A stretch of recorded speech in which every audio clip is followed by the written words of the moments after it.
Hello everyone, welcome back to the channel. मैं हूं आपके साथ पंकज।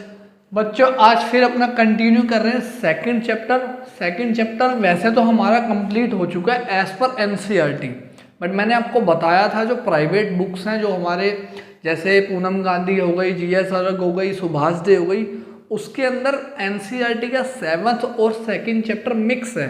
तो एज पर एनसीईआरटी ये 7th चैप्टर है। और अगर आपकी जो प्राइवेट स्कूल है, अगर आपके स्कूल में सीधा प्राइवेट बुक से ही पढ़ाते हैं, एनसीईआरटी नहीं पढ़ाते, तो ये आपका सेकंड चैप्टर का ही पार्ट है। अब हमने इसमें लास्ट टॉपिक जो करा था वो पढ़ा था कि प्राइवेट और पब्लिक कंपनी में क्या डिफरेंस होता है। उससे पहले हमने कंपनी का सारा पढ़ लिया था। आज हम बता रहे हैं, जो वीडियो आज की आपका टॉपिक है वो है कि फॉर्मेशन ऑफ कंपनी के बारे में तो पढ़ लिया। अब कंपनी अगर बनानी है तो एक कंपनी कैसे बनेगी, उसके लिए क्या क्या आपको स्टेप्स करने पड़ेंगे, उसको कहते हैं फॉर्मेशन ऑफ कंपनी। तो देखो 3 स्टेप होते हैं। फर्स्ट स्टेप है आपका प्रमोशन, सेकंड इनकॉर्पोरेशन और थर्ड है कैपिटल सब्सक्रिप्शन।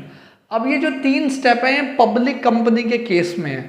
अगर आपकी कंपनी प्राइवेट है तो सिर्फ फर्स्ट और सेकंड स्टेप होगा, कैपिटल सब्सक्रिप्शन नहीं होगा, क्योंकि हमने पढ़ा था प्राइवेट कंपनी लोगों से पैसा नहीं लेती, पब्लिक से पैसा नहीं लेती, और वो हमारा थर्ड स्टेप होता है। तो in case of private company there are only 2 steps, और अगर पब्लिक कंपनी है तो 3 स्टेप होंगे आपके। तो आज की वीडियो में हम जो कवर करेंगे टॉपिक वो होगा प्रमोशन। अब समझते हैं प्रमोशन क्या होता है। देखो इसकी मीनिंग क्या है। Promotion means discovering a business opportunity and taking appropriate step to form a company. पहले तो मान लो मेरे माइंड में आया कि एक मोबाइल की कंपनी बनाते हैं जिस मोबाइल में कुछ यूनिक फीचर्स होंगे जो अभी तक किसी ने नहीं बनाए। तो मैंने एक डिस्कवरिंग करी, एक खोज करी कि जहाँ पे मेरे को लग रहा है कि हाँ यहाँ पे बिजनेस बन सकता है, ये एक अपॉर्चुनिटी है, यहाँ पे कोई और कंपनी ऐसा बिजनेस नहीं कर रही, और मैंने स्टेप्स लिए, अप्रोप्रिएट स्टेप्स लिए, जो भी एज पर कंपनीज एक्ट हमें स्टेप्स पूरे करने होते हैं, अभी आगे पढ़ेंगे, वो स्टेप्स लिए, फिर मैंने कंपनी बनाई। उस प्रोसेस को कहते हैं प्रमोशन। अब देखो मैंने अभी एग्जांपल में बोला कि मैं वो स्टेप कर रहा हूँ। मैंने ही देखा कि एक ऐसी कंपनी बनाते हैं, ये कोई मार्केट में नहीं कर रहा है, या कर भी रहा है तो उससे थोड़ा डिफरेंट बनाते हैं, और सारे स्टेप्स भी मैं ले रहा हूँ। तो मुझे क्या बोलेंगे as per companies act, promoter वो पर्सन होता है जो आइडेंटिफाई करता है कि कहाँ पे बिजनेस अपॉर्चुनिटी है, वो सारे स्टेप्स लेता है जो भी कंपनी को बनाने के लिए स्टेप्स करने होते हैं, चाहे पेपर वर्क हो या आपके पैसा लगाना हो, स्टार्टिंग में सारा काम प्रमोटर ही करता है। तो प्रमोटर का भी क्वेश्चन आता है। अब प्रमोटर कौन होता है? Who has been named as such in a prospectus or is identified by the company in the annual return. वो पर्सन जिसका नाम प्रोस्पेक्टस में लिखा हुआ है। प्रोस्पेक्टस अभी क्या होता है मैं आपको थोड़ा सा बता देता हूँ, फिर आगे डिटेल में आएगा ये टॉपिक। जब कंपनी को पब्लिक को शेयर इशू करने होते हैं तो कंपनी एक एडवर्टीजमेंट निकालती है, तो उस एडवर्टीजमेंट में जिस पर्सन का नाम होगा प्रोस्पेक्टस पे, उसको बोलते हैं प्रमोटर। और प्रोस्पेक्टस क्या है? जब कंपनी शेयर बेचती है तो जो एडवर्टीजमेंट निकालती है उस एडवर्टीजमेंट के परिचय को बोलते हैं प्रोस्पेक्टस। और identify by the company in the annual return. हर साल कंपनियों को अपनी एक रिटर्न भेजनी होती है कि हमने पूरे साल में इतना पैसा कमाया, इतने हमारे खर्चे हुए, इतना शेयर्स में डिविडेंड दिया, ये हमारा ऑडिटर है, डायरेक्टर है, सब कुछ। उसमें भी जिसका नाम होगा वो प्रमोटर का नाम लिखना कंपलसरी होता है कि कंपनी बनाई किसने थी, कौन पर्सन था, या तो वो पर्सन होगा। आगे who has control over the affairs of the company. जो पर्सन, जिस पर्सन का कंपनी के अफेयर्स, मतलब कंपनी जो भी कॉन्ट्रैक्ट कर रही है, जो भी डील कर रही है थर्ड पर्सन से, उसके ऊपर कंट्रोल। अब कंट्रोल 2 तरीके से हो सकता है। या तो वो पर्सन कंपनी का डायरेक्टर ही बन गया, कंपनी चलाई वो रहा है, या फिर उसने चलाने के लिए तो किसी और को दे दी बट अपने पास शेयर रख लिए, कंपनी के सबसे ज़्यादा शेयर उसके पास है तो उसकी चलेगी, तब भी वोटिंग राइट उसके पास होगा, तो तब भी वो कंट्रोल करेगा कंपनी को। तो वो पर्सन होता है प्रमोटर। अब प्रमोशन में हमने ये सीख लिया कि प्रमोशन क्या होता है, प्रमोटर क्या होता है। प्रमोटर क्या क्या स्टेप करता है कंपनी बनने से पहले, उसे क्या क्या काम करने पड़ते हैं, वो हमारा नेक्स्ट टॉपिक है, और वो बहुत इंपॉर्टेंट टॉपिक है। तो करते हैं फंक्शन ऑफ प्रमोटर्स। तो देखो अब क्या है हमारे प्रमोशन के स्टेप चाहे प्रमोशन के स्टेप्स पूछे हों आपसे या फंक्शन ऑफ प्रमोटर पूछे हों, बात एक ही है, क्योंकि जितने भी स्टेप्स होते हैं प्रमोशन के वो करता कौन है, प्रमोटर ही करता है। अब देखो पहला क्या है, आइडेंटिफिकेशन ऑफ बिजनेस अपॉर्चुनिटी। सबसे पहले तो एक प्रमोटर के दिमाग में आइडिया आना चाहिए कि मेरे को कंपनी किस चीज़ की बनानी है, चाहे वो यूनिक आइडिया हो चाहे वो ऑलरेडी कोई एग्जिस्टिंग हो, उससे मैटर नहीं करता, बट आइडिया तो आए कि कंपनी बनाऊं किस चीज़ की, क्या बेचेगी मेरी कंपनी, काम क्या करेगी। मेनली ये पॉइंट ये है कि हम काम क्या करेंगे, क्या हम गुड्स बेचेंगे, क्या हम सर्विस प्रोवाइड करवाएंगे। जैसे एक ओला, आप कैब मंगाते हो, सबने ओला उबर यूज़ किया है, तो जिसने ओला उबर बनाई उसके माइंड में एक आइडिया आया, चाहे वो कहीं बाहर से उन्होंने कॉपी किया बट इंडिया में वो आइडिया पहले नहीं था, तो वो हो गया identification of business opportunity. Second point सबसे इंपॉर्टेंट, फिजिबिलिटी स्टडी। इसमें क्या होता है, प्रमोटर को स्टडी करनी पड़ती है कुछ।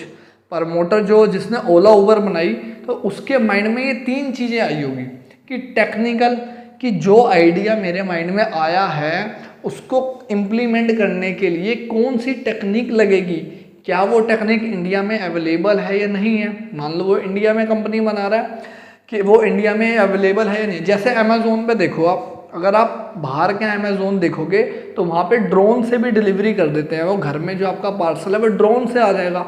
अब इंडिया में किसी कोई ये बनाना चाहे तो इतना ईजिली पॉसिबल नहीं है, तारों में ही फंसा रह जाएगा ड्रोन, लोग पत्थर मार मार के गिरा देंगे उसे बच्चे। तो टेक्निकली आपको देखना पड़ेगा कि जिस चीज़ के लिए मैं कंपनी बना रहा हूँ उसकी टेक्निक जो है वो अवेलेबल मार्केट में है या नहीं है। Second, financial. अब ड्रोन से ही अगर भेजना है तो ड्रोन के कितने पैसे लेंगे, कौन सी कंपनी का ड्रोन आएगा, कितने ज़्यादा ड्रोन खरीदने पड़ेंगे, फंड्स भी तो लेने पड़ेंगे ना। आपके पास तो सिर्फ आइडिया है, ज़रूरी नहीं आपके पास फंड्स भी हो, तो जो पैसे लेने पड़ेंगे वो स्टडी वो इसमें करेगा, कितना पैसा लगेगा फ्यूचर में, और अगर ग्रो करना है तब कितना पैसा लगेगा। लास्ट है इकोनॉमिक स्टडी। इकोनॉमिक स्टडी में वो ये देखेगा कि जितना मैं पैसा लगा रहा हूँ उसके अकॉर्डिंग इसके जो मैं मतलब बिजनेस खोल रहा हूँ उसकी मार्केट कितनी बड़ी है, कौन से कस्टमर ऐसे हैं जो इसको खरीदेंगे, कितना मेरे को प्रॉफिट होगा। अगर किसी ने 10 करोड़ रुपए लगा दिए और प्रॉफिट सिर्फ 1 लाख रुपए का हो रहा है तो वो कंपनी का बेनिफिट नहीं है, कोई आपको इन्वेस्टर नहीं मिलेगा आगे जाके। तो वो ये देखेगा कि उसमें ग्रोथ है या नहीं है, प्रॉफिटेबल बिजनेस है या नहीं है। इसके बाद नेम अप्रूवल, ये भी सबसे टफ काम में आता है तो छोटा सा काम की कंपनी का नाम रखना, लेकिन प्रॉब्लम क्या आती है, जो भी आइडिया आपके दिमाग में आता है वो ऑलरेडी पहले से ही उस नाम की कंपनी एग्जिस्ट करती है मार्केट में।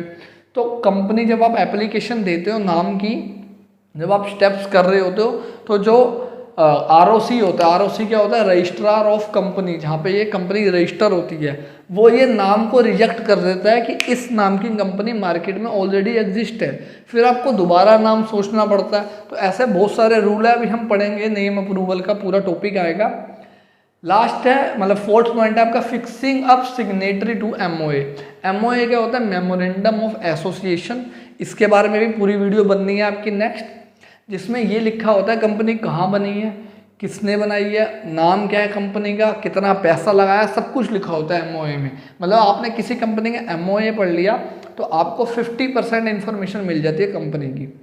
तो उसके ऊपर सिग्नेचर करने पड़ते हैं MOA के ऊपर। अब सिग्नेचर किसके होते हैं, जो भी डायरेक्टर बन रहे हैं कंपनी के, जो फर्स्ट डायरेक्टर पहली बार बन रहे हैं।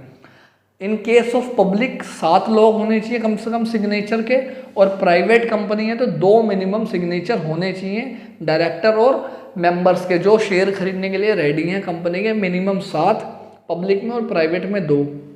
इसके बाद अपॉइंटमेंट ऑफ प्रोफेशनल।